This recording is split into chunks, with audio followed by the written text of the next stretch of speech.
50,000 বছরের রাস্তা হবে যার যার কবর থেকে হাসরের মাঠ। ফুলচেরাতের পুল হবে 30,000 বছরের রাস্তা। আমার উম্মতগুলো কিভাবে রে পায়ে হেঁটে তারা অতিক্রম করবে? বন্ধু নবী এমনি এমনি কাঁদেনি রে, নবী জানিয়ে দিয়েছে কাল কিয়ামতের ময়দানে উম্মতগুলো খালি পায়ে থাকবে, মাটি তো তামা থাকবে। ও বন্ধু, তাদের শরীরে কোনো পোশাক থাকবে না, উলঙ্গ অবস্থায় থাকবে।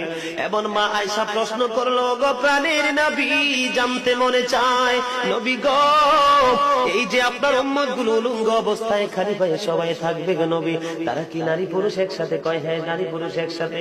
তারা কি কেউ কারো দিকে নজর দিবে না? এবার আমার নবী বলেছে, আয়েশা রে, কেমন করে নজর দেবে রে আয়েশা? বন্যার পানি যেমনি প্রবল বেগে বৃদ্ধি পেয়ে পৃথিবীর মানুষগুলোকে গ্রাস করে ফেলেন, কাল কিয়ামতের দিন এই জাহান্নামের আগুন মানুষের দিকে বন্যার মতো প্রবল